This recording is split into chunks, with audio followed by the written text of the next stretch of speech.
Okay, hello and welcome. I'm Jason Gumpert from MSDynamicsWorld.com, and we are here for a new session in our Fall 2014 BI and Reporting webcast series. Today, I am really pleased to be able to welcome Belinda Allen. Belinda is a Dynamics GP MVP and a returning speaker for us who many of you probably know already. She is a frequent blogger, trainer, and overall community contributor, and of course a Dynamics GP expert, but she's also a real champion of using Microsoft Excel and Power BI tools. So as we get started today, I just want to add that we invite you to add your feedback and ask questions during the session. You can use the Q&A block or the chat that you see to the right side of the webcast session here, and we invite you to do that. So without further delay, Belinda, let me hand it off to you and make sure your audio is on. All right. Hello. How are you? Great. Welcome. Thank you very much, and thank you, everybody. I do encourage you to ask questions as you go along, and Jason will just interrupt me and shoot them out to me because I'm going to get started. So let's begin on our Microsoft Power Query journey. First, we'll do a little bit of introductions, and then we'll do an agenda. Again, my name is Belinda Allen, and I am a Microsoft MVP for the Microsoft Dynamics GP product line. Now, if you're not a Dynamics GP user, no problem. This session is all about Power Query, and although in my second demonstration I will be using data from GP, it could be data from any accounting system. It doesn't have to be particularly GP that we're going to use. Our focus is 100% on Power Query. I am a Power BI geek, a business intelligence geek, and my latest addiction is predictive analysis, so I'm all over that with the Azure machine learning. And so much so that I'm actually even a member of the product and adaptation and testing team for all things Microsoft Power BI. So I'm all over that. So our agenda today is I'm going to give you a very, very brief explanation of what is Power Query, and then we're going to demo until the cows come home or until Jason stops us, and I will leave room at the end for Q&A, but feel free to ask questions in between. So let's get started. I want to start by talking about what is Power Query. And Power Query is in the form that we're going to be looking at it. We're going to be looking at it in terms of Excel. It's an Excel add-in that can be used to extract and clean, merge, transform, and shape your data. So in short, it is an ETL, and some of you may not be familiar with what that phrase ETL means. It means extract, transform, and load. And the really powerful, if you'll pardon my pun, part about Power Query is you could do it from your desktop. You do not have to be an IT person, although, certainly, there's some advantages of IT using it as well. But you could do it from your desktop as a user. So it's a really big part of the whole self-service BI initiative that Microsoft is really trying to push out to companies. So the first time I saw Power Query was about almost 2 years ago. I saw it at an MVP conference before it was released, and I was sitting next to Mark Polino, and when we saw it, we were very politely clapping our hands going, "Oh, that's very nice, that's very nice." But the more I play with it, the more I realize just how powerful it is. It is so amazing in what it can do and the ease in which it could do it that it has shot past every other Power BI product member, family member, and become my favorite. It is absolutely my favorite, and I love it. Now, what it looks like when it's in Excel is it just will create a tab across the top, just like your Power Pivot does, if any of you have Power Pivot installed. And then you could go out and do searches. And the image you see on the screen is me searching from a website. And I know we've had that capability before, but I'm going to show you how different it is from being able to search a website just using the Data tab. It is unbelievably powerful. Now, I should point out that Power Query can also be used directly inside of your SQL Server, utilizing some SQL Server integration services, SSIS. So you can do it in a much bigger enterprise version if you so desire. So you could do either one. Okay, so let's see where we can get our data from. And this is only a small sampling. You saw on the previous screen web pages. Obviously, we can get them from Excel files, text files, relational databases like SQL, SharePoint list, Hadoop, if any of you are utilizing Hadoop for some warehousing issues or needs, Active Directory, Exchange, Facebook, and a ton more. One of the things, too, that you could do with Power Query, I told you I was all into, my new obsession is predictive analytics, particularly using the Microsoft Azure machine learning. And you could even use Power Query with that and OData feed, which is, in very basic terms, a way to connect to your data when you're not in the same network. And you can extract that data and use it for your predictive analysis model if you so desire. Okay, so the last little explanation before we get into demoing the product, because when we demo it, you'll get a much better understanding of what it can do for you. Here are some overview of software requirements. I'm going to skip the operating system side and just focus on the right, the supported Office versions, because this is incredibly important, because if you don't have the right version of Excel, you're obviously not going to be able to use it. So you need to have if you have 2010, you need to make sure you have the Professional Plus version. So it does work with 2010. And yes, all the exact same features are in both. Microsoft Office 2013 Professional Plus, if you have Microsoft Office. Office 365, you need to have the Pro Plus version. Or Excel 2013, you could have a standalone version of that. So if everyone in your office has Microsoft Office, but it's not the Professional Plus, you can just purchase the Excel standalone and get it. Now, there are some additional advantages if you have Office 365, and I'm going to show you those as part of our demonstration today. Now, as I mentioned, this has been out for a little more than a year, maybe not quite that long. So it is constantly being changed and being updated. So I want to point that out. So frequently when you're using it, you're going to get a notice that you need to download the latest update. And they're still kind of hammering out and getting some things going, but they're sending out a new update about every other month. They're not taking anything away. Sometimes they're moving it, so you have to dig for something a little bit. But they are adding more and more powerful features all the time. So let's get started on our demo. And one of the things I did tell Jason, if by chance we, through the use of questions, we do not get all the way through my demo, then we'll do a second part and finish it up later on. Okay, so I'm in Excel 2013. I do use the Office 365 Professional Plus version. So you can see I have my Power Query loaded across the top. So let's get started in Power Query. And this is exactly what we saw on the slide earlier. And the first thing I'm going to do is I'm going to pull up my internet browser, and I'm going to pull up a website called gapminder.org. Okay, so this is a pretty cool website. It has a lot of data information on it, and it's pretty powerful. And I'm actually cheating. I'm sure this part of the demonstration was done by a Microsoft person, so I just thought it was really cool. So I'm going to pretty much do the same demonstration. So I'm going to click on the Data tab here, and what I'm going to do is look up for information that shows me total populations for countries. So in my search, I'll just type in total population. And now I get a list of some of these. So here's the one that I know I'm interested in, total population. And one of the things you can see is I have an Excel download. And rather than downloading it to Excel and then using it that way, I want this to be refreshable. So I'm going to click right here, and I'm going to copy the shortcut. And the shortcut would be if I clicked on the link where the download would be. So under Power Query, I'm going to choose from the web.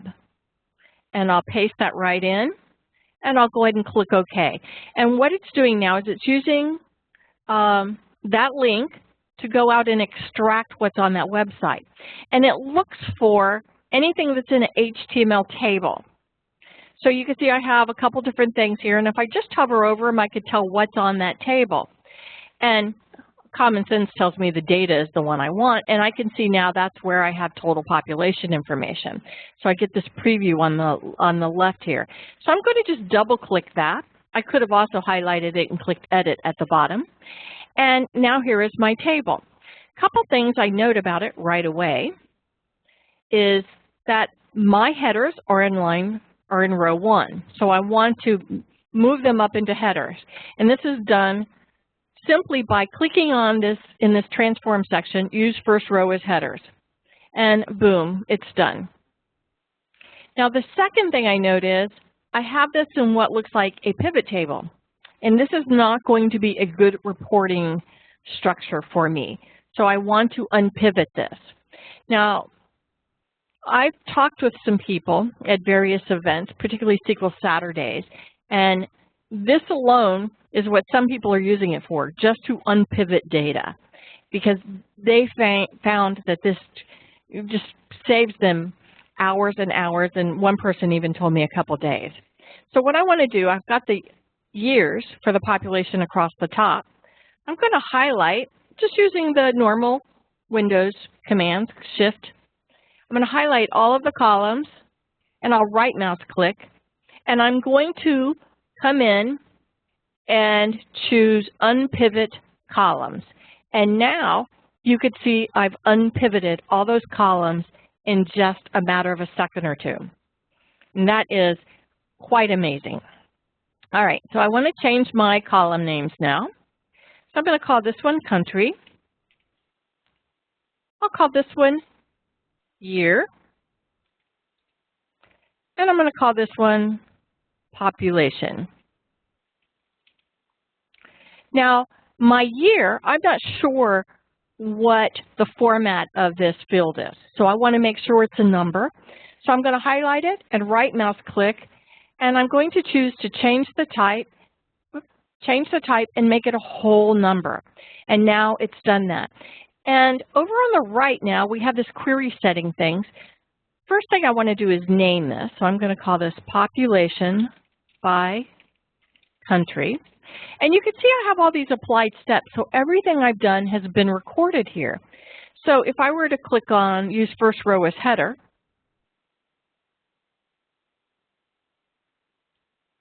there we go. All right, I can see what happened after that was run. So notice it's still pivoted. If I were to double click on the next one, now I can see where it pivoted. So it's recording each step.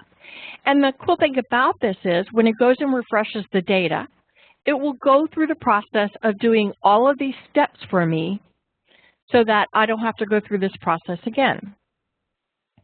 That the data will just simply be there for me. So now what I want to do is go in and just close and load. And it's going to bring my data into Excel.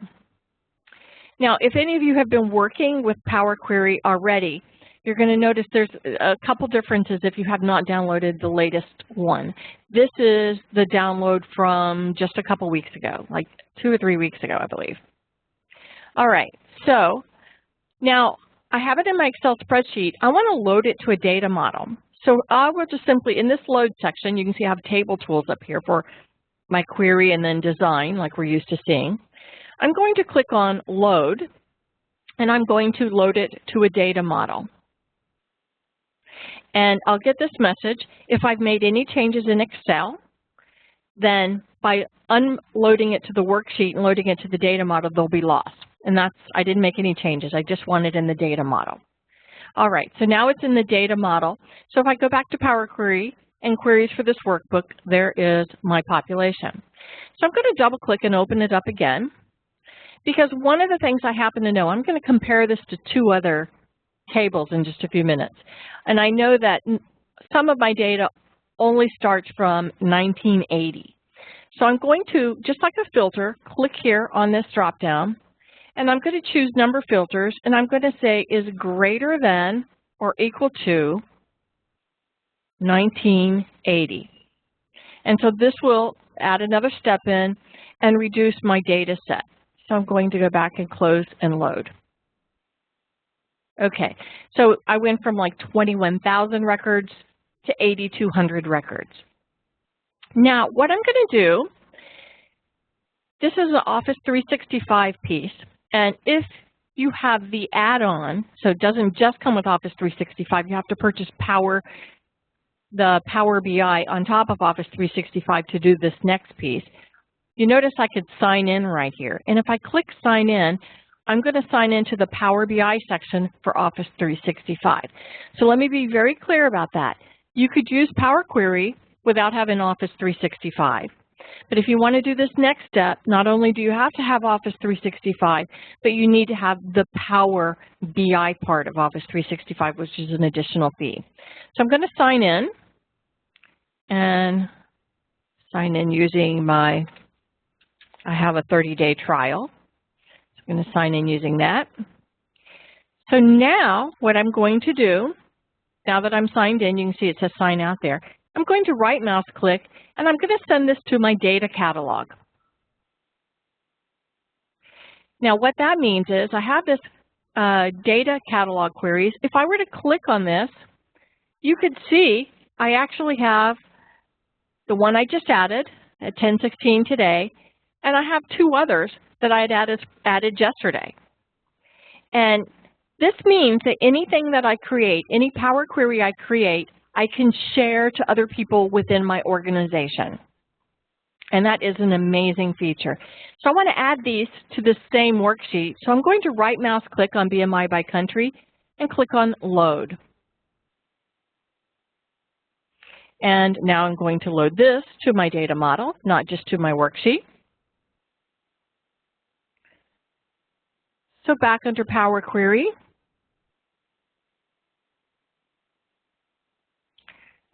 I'm going to go back to my catalog of queries, and I'm going to add the other one.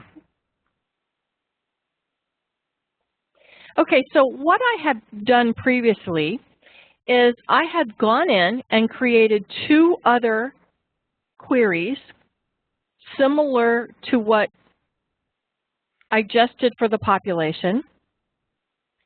One is for the GDP, the gross domestic product by country, and the other one is for BMI, the body mass index, the one that shows you how fat you are or how thin you are.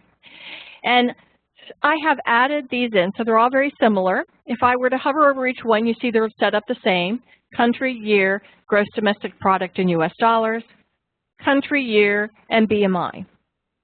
Country, year, and population, that's the one we just added. So what I'm going to do now is merge these together into one table. Now this is unbelievably powerful, and you're going to be shocked at how easy it is.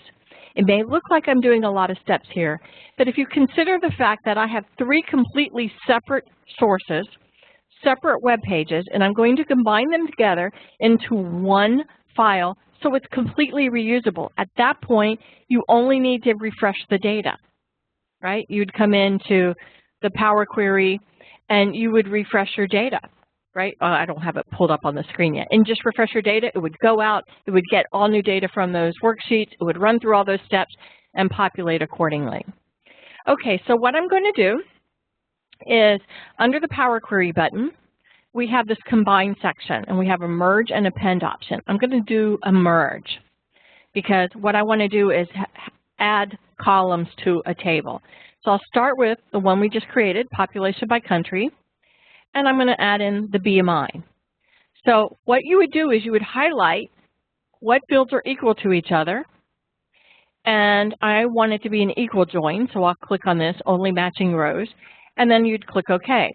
Now, in this particular case, I need to match on both country and year. So you notice it says 1 and 2, and down here the same thing, country and year. So 1, 1, 2, 2, and then I'm going to go ahead and click OK. The query editor comes back up, and now I have my full population table. But what I want to do, I have this new column here, and I'm going to click and I can see all the fields in the table that I merged with it. And the only one I really need is the BMI because I already have country and year out there. And I'll click OK. And that's how easy it is to add those two. So now I want to add in the GDP. So I will click again. Now I'm in here. I want to add to this table I'll click on Merge Queries again. There's this new table I added, and this time I'll add GDP, and I'm going to do exactly the same thing again. Country and year, only matching records, and I'll click OK. I'm going to go in, and in my GDP table, I only want the GDP. So let me rename these columns so it doesn't say new column BMI, it just says BMI. And it doesn't say new column GDP, it just says GDP.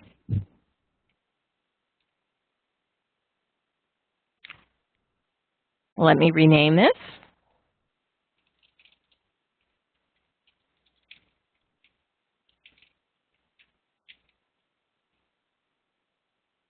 And I'm going to load this into my Excel. And you notice I have this brand new query again. So I could come in and load this to my data model. I could even share this query to my catalog to be used by Power BI if I like. Okay, so what can we do with it when it's in the data model? Now I'm going to step away from Power Query for just a moment, and I'm going to utilize another Power BI feature called View. So under Insert, I'll use Power View. Sorry, I am in New York City, and there is a siren going by. So bear with me on that. If it gets too loud, I'll mute for a second. Okay, you must have Excel 2013 to have Power View. It is nothing extra to download. It comes right with it. So what I'm going to do here is, here are all my queries. I'm interested in the one that's got everything on it, so I'll open it up. You'll notice this is everything that's in my data model. Now, I didn't have to put all the others in my data model. I could have just put this in. Okay, so what I'm going to do is take my BMI and drag it out here. My GDP, and drag it next to that. And let me also drag country out here. So what I'm going to do now is change the visualization on this so that it's a scattered chart. Normally I do not like scattered charts, but when you see what I'm about to do, you'll understand why I'm doing it this way. So I've got my BMI and my X value. So the BMI, the higher it gets, it goes this way. So the fatter the country is, it goes this way. I want my GDP and my Y-axis. So the higher it goes up, the richer the country, right? Goes up for richer, goes to the right for fatter. All right, so I want my population to be in my size so that the bigger the circle, the more populated the country. I'm going to, let's see. And let's go ahead and just take country out of the color altogether. We'll leave it in details, put it in details, because I don't want that filter on the side. And the last thing I'm going to do is put the year down in the play axis. Okay, now I have too many in my sample here. Whoops, that's right, year. I want country in the details, population, and oh, I forgot the GDP. Yep, count of GDP. Oh, I want the value of GDP. So let me pull that out. Put that in the Y.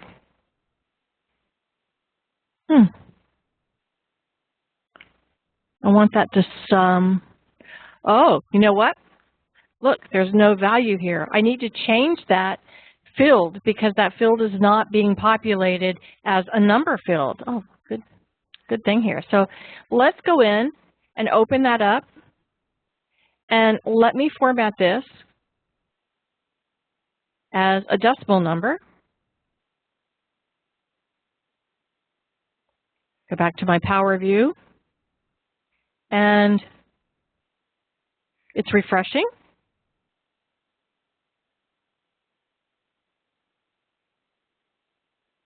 Okay, so let's click on this again. Now the GDP is a field that will summarize. Well, that was a mistake. That was a happy accident. So you can see how it refreshes. Okay, so now I've got that looking the way I want. And you can see I still have too much to show. So what I'm going to do is drag my population into this filter. And I'm going to just increase it a little bit because I'm not interested in a lot of those really tiny, tiny countries. So that'll make it visible. So what we're going to do, I'm going to close all this up. And I'm going to play this. And when I play this, you'll see that the more higher up on the scale we go, the more money we make, the fatter we get. And this is true of pretty much every country. It's an amazing representation. Okay, so Jason, do we have any questions at this point? We have one question. I'm going to have to paraphrase it, though. The question is it possible to merge only a certain number of tables at a time? And I'm actually looking for clarification on that, but can you speak to that concept more of merging tables? Yeah, what I'm guessing is that what's being asked is, can I take 3 tables and merge them at one time? I'm guessing that's what the question is. And no. You can only merge 2 at a time, but you could see the way I did it where I took 2 and merged them together, and then that new merged one I kept adding to it. So you could do that. Mm-hmm. Okay. Let me just also add, there's been a couple questions about the access to this session and whether we're recording it. We are recording it, and it will be available on demand pretty soon after we conclude today. Okay, cool, very good. So yeah, on the merging, yeah, you'd have to merge them one at a time, which is not really that big a deal. And you want to take your time doing it anyhow, because you're going to want to make sure that you get it done properly. So you're not going to want to just go in and try to merge everything all at the same time. Otherwise, you might not take the time of setting it up right. It's really no different than talking on the SQL end. It's really no different than doing it in SQL, where you really have to stop and do it one at a time to make sure that you have your relationships correct. And that's something that you're going to want to do. Because if I were to go back in here, let me merge again.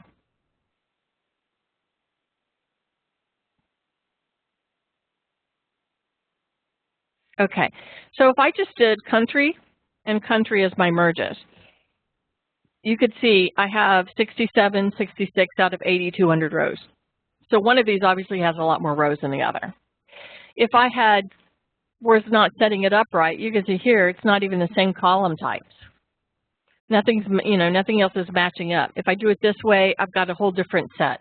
I've got 7,000 of them. So you really want to make sure that you're getting them done one at a time right. So it's no different than doing it in query. I'm assuming that's the question. If it's not, please go back and re-ask. All right, so let's move on to our next example.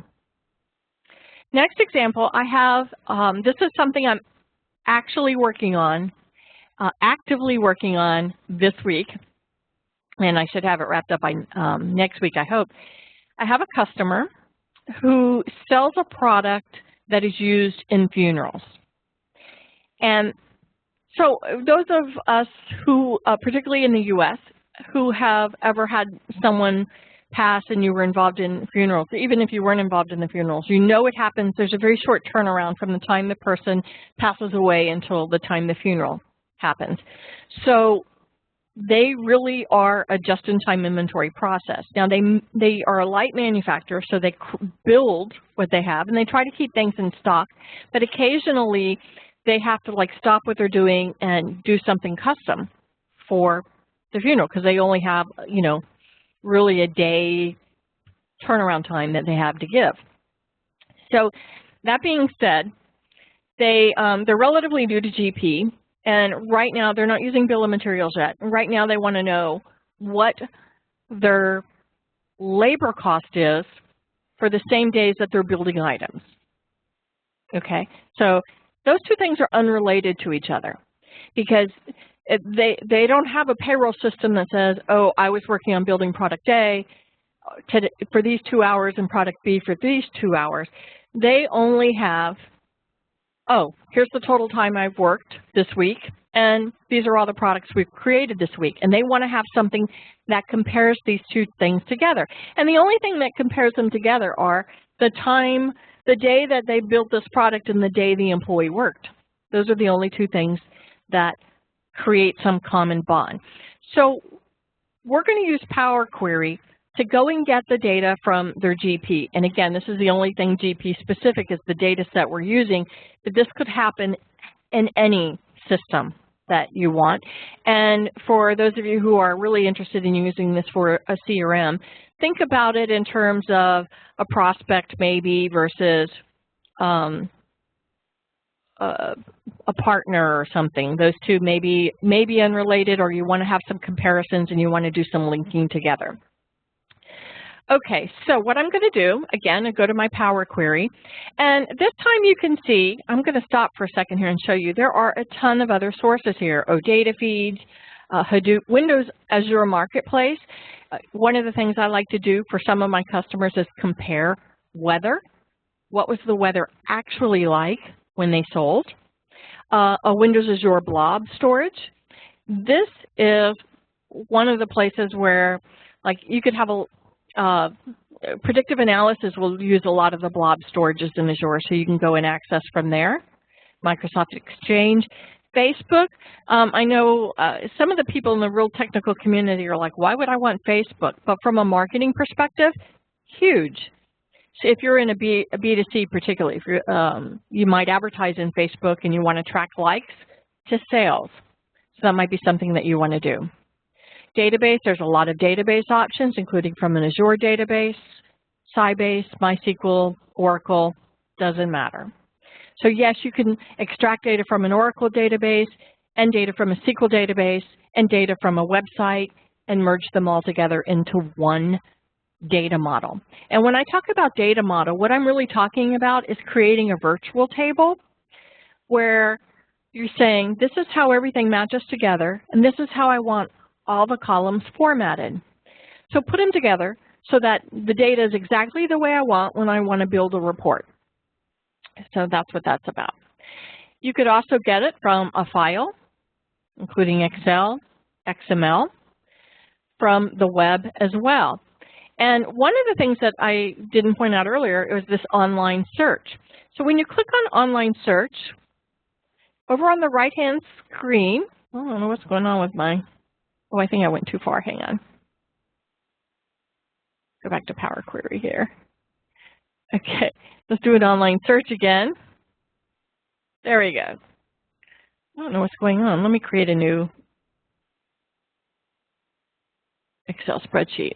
You guys may be seeing it right, but I'm not. Okay. There we go. Okay, so here's the online search. And I can come in here and search for a variety of things. So one of the things I might search for is, wonder if I have a new download.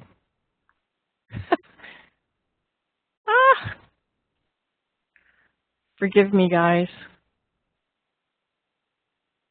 Well, you could go out and search Wikipedia. I don't know what's going on with my system here, so.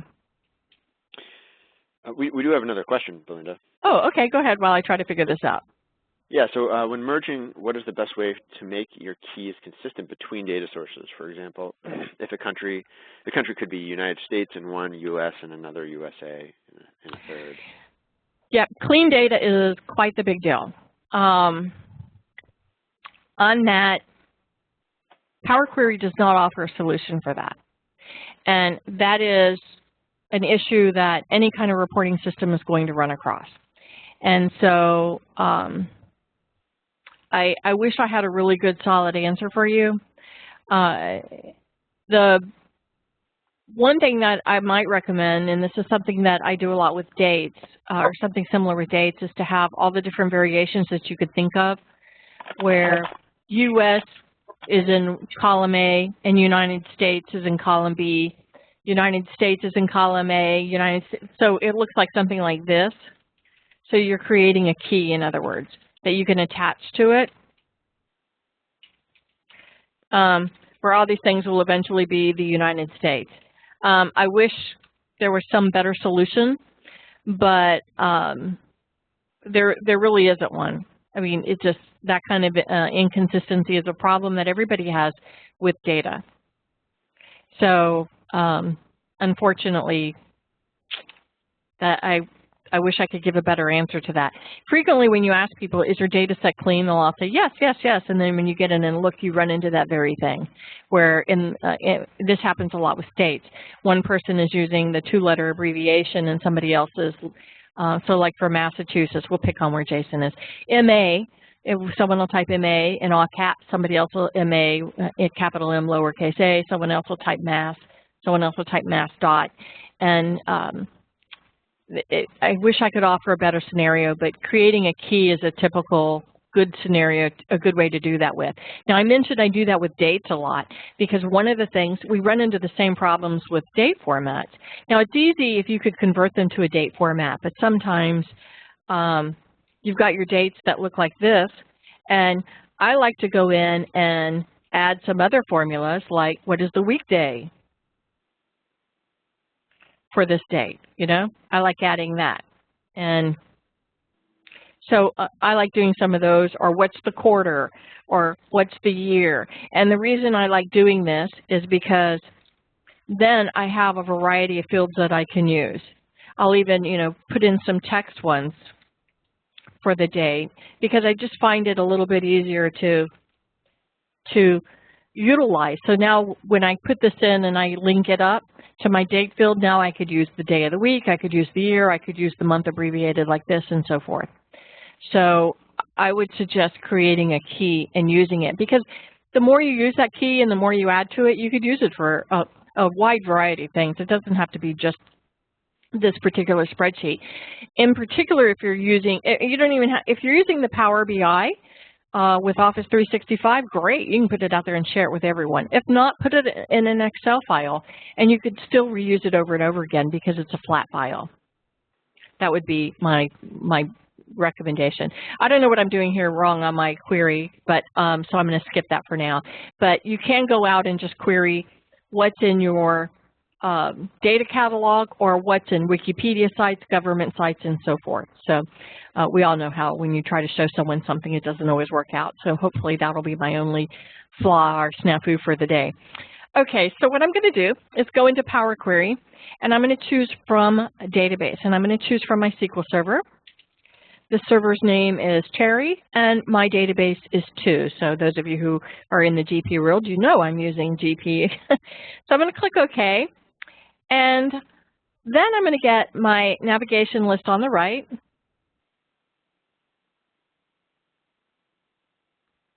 I don't know what is going on with, you know what, let me just close out of Excel altogether and see if I can't get this straight.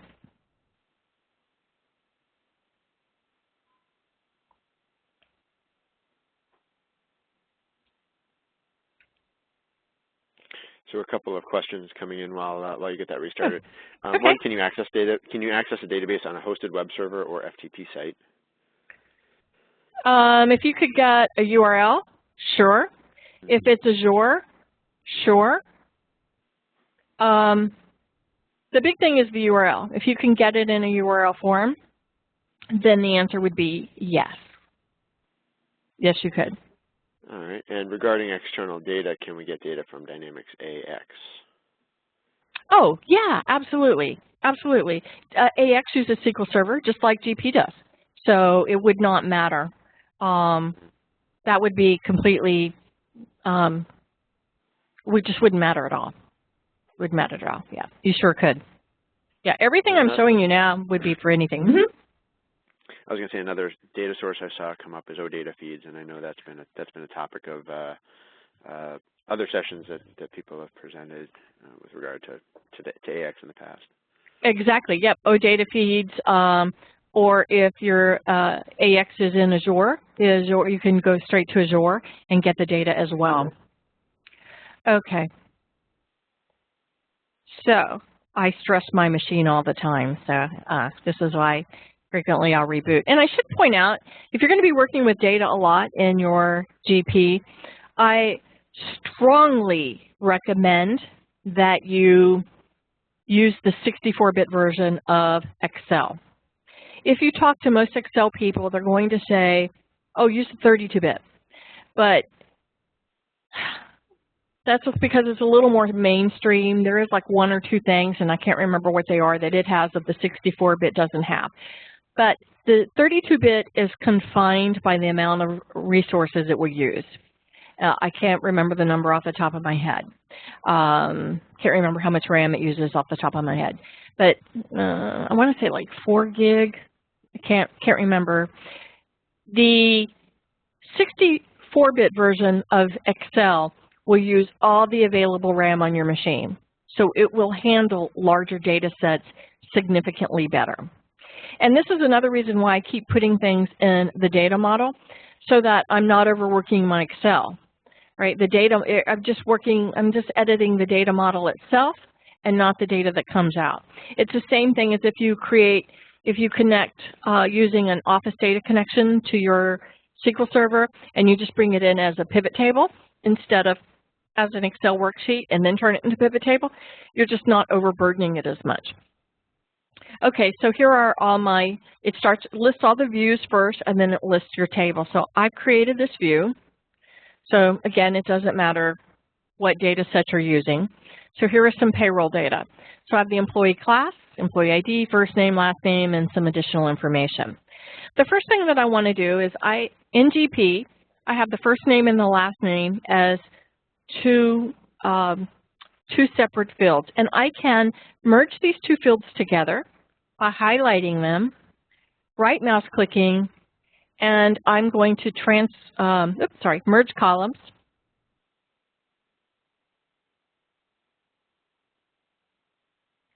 I don't know what my machine's doing. Let's see, merge columns. There you go. And how do you want to separate it? I want to separate it with a space. Now, that's all it takes to merging, but you're going to notice I've got all these extra spaces here. And this is something that if you've worked in data a lot, that happens. So what I'm going to do is get rid of that last step just by Xing it out. And if I were to click in one field, I can see the result of that field at the bottom, and I can see those blank spaces. Same with the last name. So I need to trim off the extra space. So I'm going to highlight both fields. I could do them one at a time if I want. And under Transform, I'll trim. And now I've gotten rid of all the extra space after the first name and the last name. So now if I go and merge these together and put a separator of a space, now it looks like what I expect to see, first name and last name.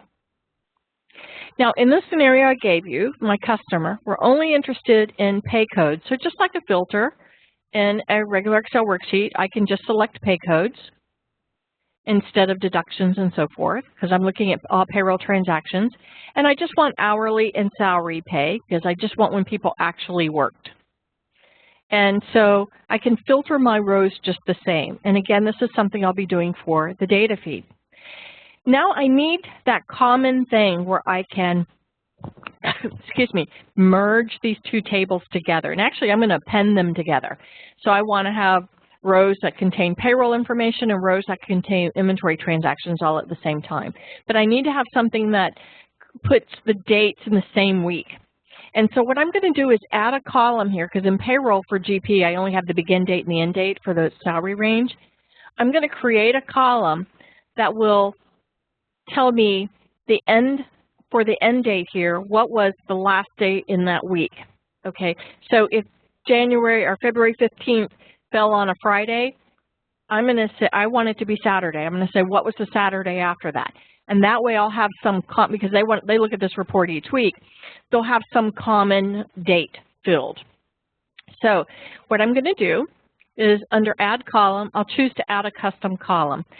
Now, Power Query uses something called the language name is called M, like the letter M for Mary. It's a little frustrating to me because we have a typical way of doing formulas in Excel. Power Pivot uses DAX, data analysis expression. In SQL, we use T-SQL, and then there's VBA, and here yet is another language. But you can find some resources on it. Hopefully they'll get better because the resources on it are not that great right now, but that's one of the things that I'm pushing for in the TAP, is trying to make that a little bit better, or it's the next thing to start pushing for. I've got a couple things right now working on my agenda. So I'm going to create a column, and I want the column name to be called End of Week. And so I'll do this formula, and this formula looks a little weird, but bear with me. It's a date formula, and then I put a dot, and I want the end of week, the last day of the week, for the end date field, and I want the day to be whatever my last day or my end of the week is, a Saturday. So I'm saying it's a date field, end of week Saturday, no syntax errors, and I'll click OK, and now I have this end of week field. Now I'm not interested in having the time appear, so I'll right mouse click, and I'm going to change the type to just a date, and now I don't have the time on there. All right, so now I'm going to select the fields that I want to appear on my report, because this is just a view I created in SQL. So again, I will use the control key this time. I want the employee class, employee ID, employee name. I want the number of hours they worked, the total amount we ended up paying them, and this end of week. Now this is a feature I wish they had in regular old Excel. If I right mouse click, I could either choose to remove columns or remove the other columns. I love that feature. So I want to remove the other columns. And now I need to make sure that my fields are using a naming convention that I'll use in my next file as well. So let's call this payroll transactions.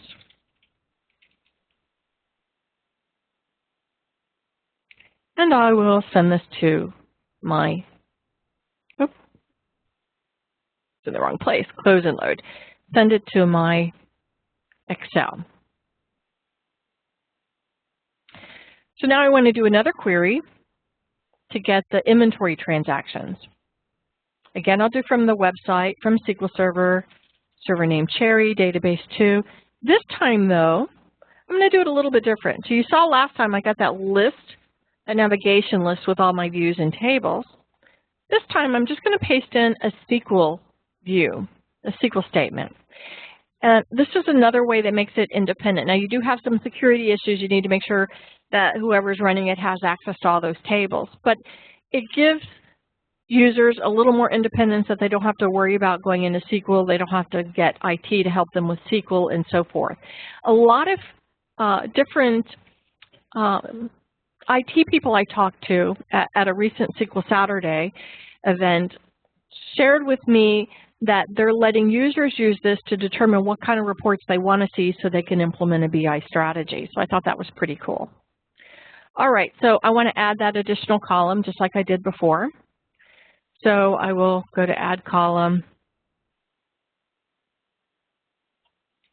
end of week. Again, I'll put in,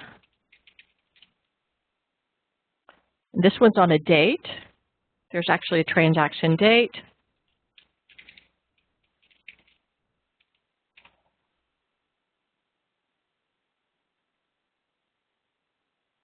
And let's transform that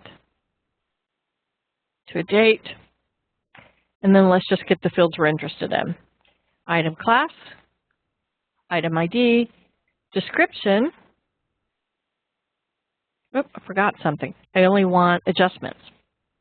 So this is where they go in and say, hey, this is how many we built. When they move to build materials or light manufacturing module, then we'll change that to assembly. Okay, so item ID, description, quantity, total cost, and end of week. I hope I got them all.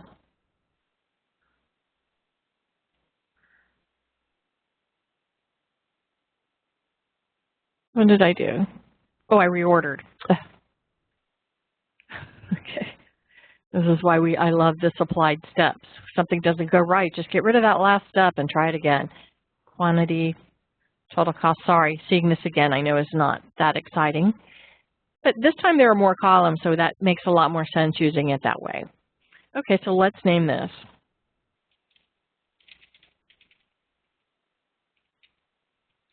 And I need to go in and make sure my column names are exactly the same. If they are not the same and I'm append an item,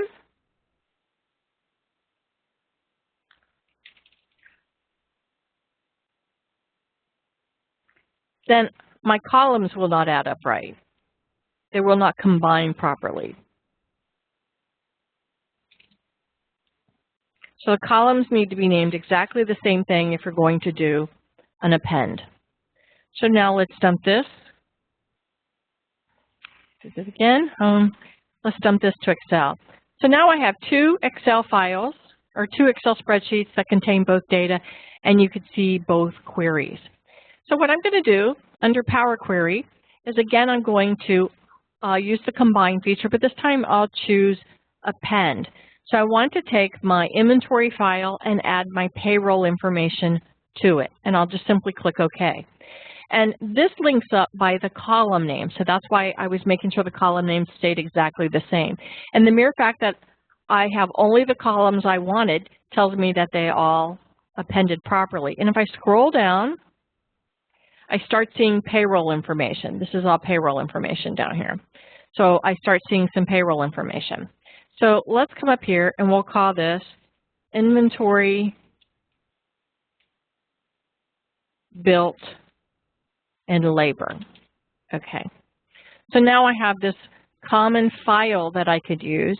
And the thing that links them together are, it looks at the Saturday date. So if a transaction was billed on Wednesday, what was the Saturday date? If a time ending week was on Friday, what was the Saturday date? And that's how we're linking them together. That may not be an exact, but it is something that is repeatable, and with the consistency, they can do a lot with that information. Okay, so I'm going to just load this in. Now, one of the things that I want to do a little bit different this time, I'm going to load it in a data model. I'm not going to build a whole report, but I want you to see another way we could use this once it's in the data model. And then I could use the Power Pivot formula. And all I have to do at that point is click on Manage, and it'll bring in that information into my data set. And you can see down here, it is bringing in just that inventory labor one. If I were to go back, and here is my payroll information, and I were to load this to the data model,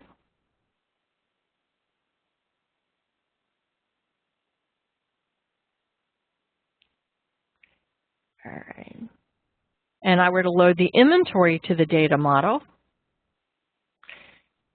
So right now in Excel, I don't have anything in any of my worksheets. All the worksheets are empty. 1, 2, 3, and 4. They all look empty. But if I go to Power Pivot and click on Manage, now I have the combined one, just the payroll, and just the inventory. And the advantage here is if I were to go in and build a pivot table, let me just do 2 charts horizontal. I could use one, for example, that looks at inventory and labor. So I could come in and say,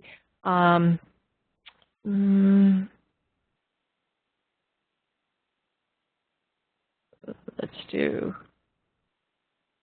name in the x-axis and the dollar amount in the y.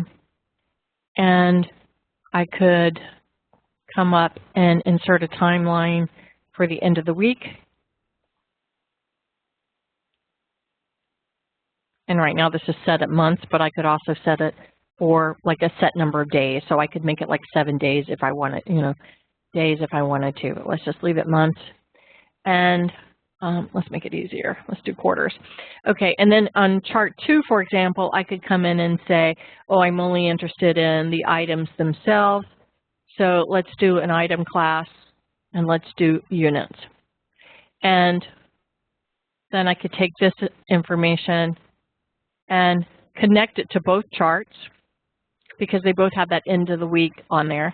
So if I were to come in January for just Q1, I don't think it's working on my chart too. Not sure what's going on with that one. Oh, I don't have a link together. That's a Power Pivot thing. I'd have to link those two together. But you could see how it changes my data set. And if I had linked these together, and I should have, then this would work with it. So let me go to the last two slides, and then we'll go back to questions. We'll go back into GP. One of the things that I wanted to show you was the structure of the query. So if I were to go back into, this is that M I'm talking about, that M language. If I were to go back into one of my queries, under View, there's an Advanced Editor. And here's the query, and this is all in the M language. I do not know how to read this.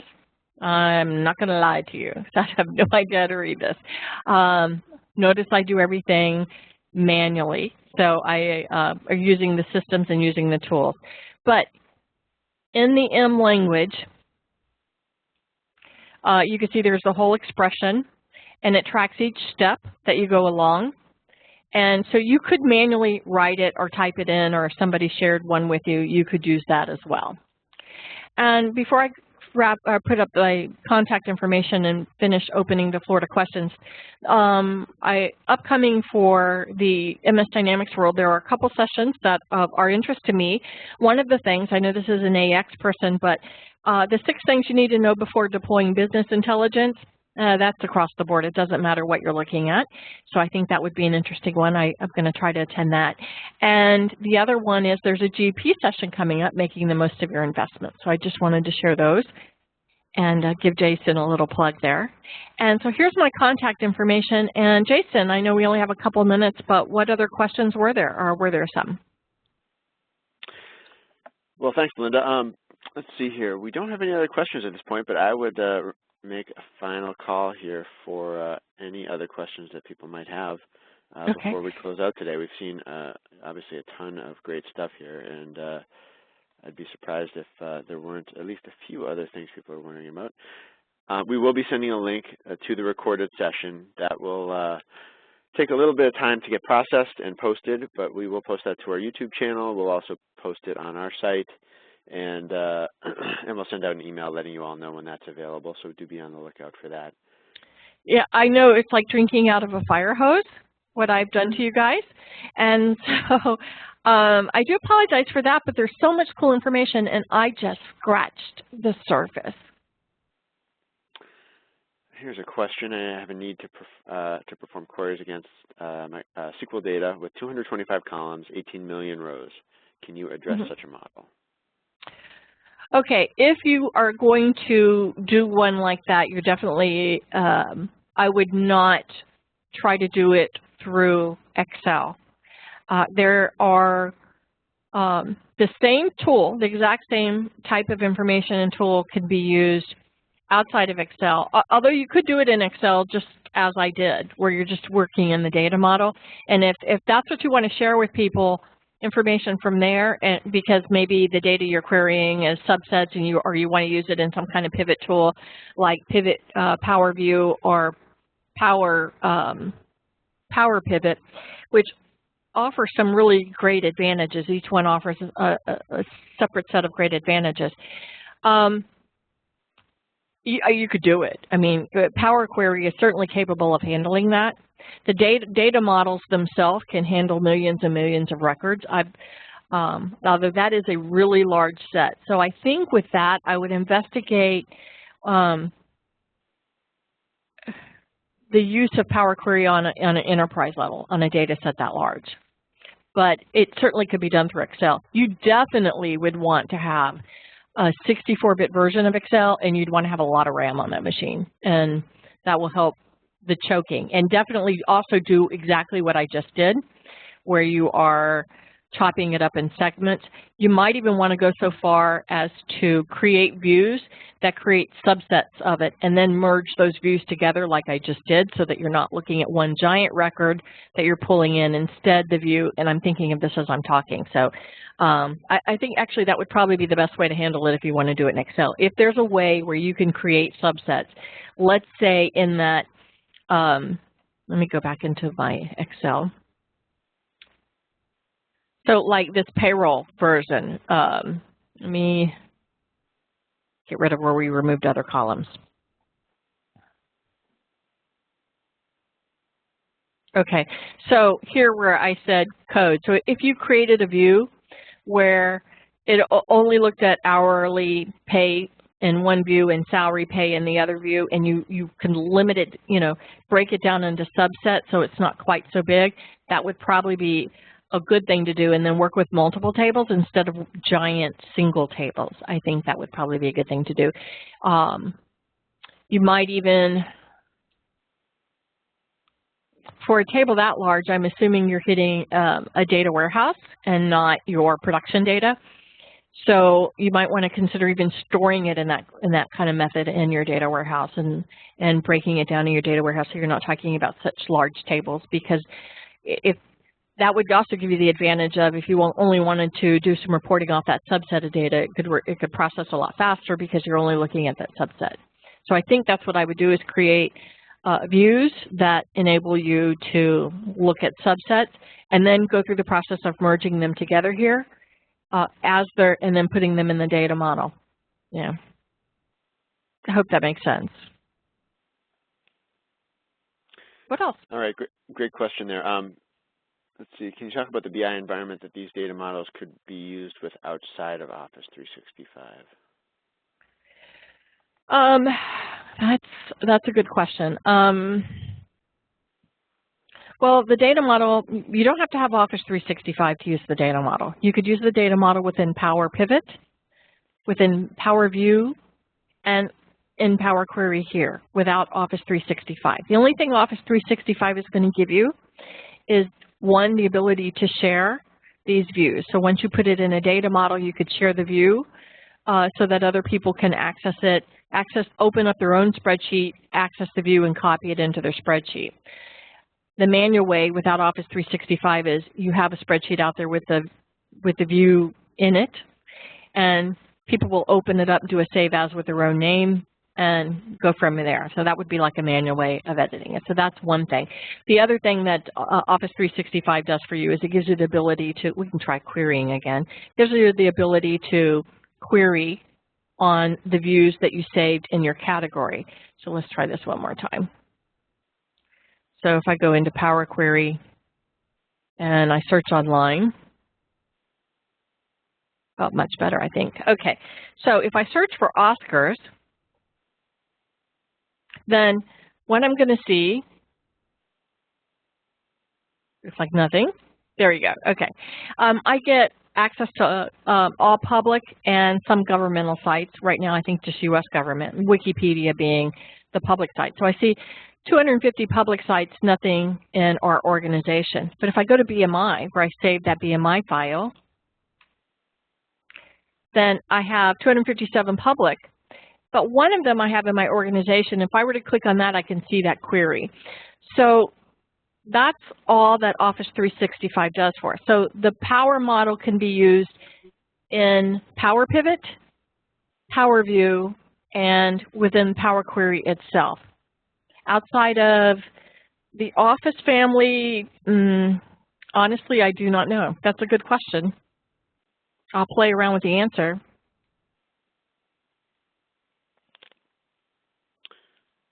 Sorry, I was writing it down. So, okay, I hope that answers the question. Yeah, great question, and yeah, interesting answer too. I think we are at the end of our question queue here. I'll remind folks, do look out for a survey that'll pop up when you close out of today's session. We definitely appreciate the feedback, and our speakers do as well. But I think we can start wrapping up here. So, Belinda, thanks again for taking the time and for showing off all this great Power Query stuff today. Thank you very much for having me and letting me babble on about something I'm so excited about. Oh yeah, it's great stuff, and it's always fun to watch you present on it. Thanks to everyone in the audience as well. We really appreciate you attending, for all the great questions and the feedback. We'll be posting a recording soon, so we will wrap things up there. Thanks, and have a great day.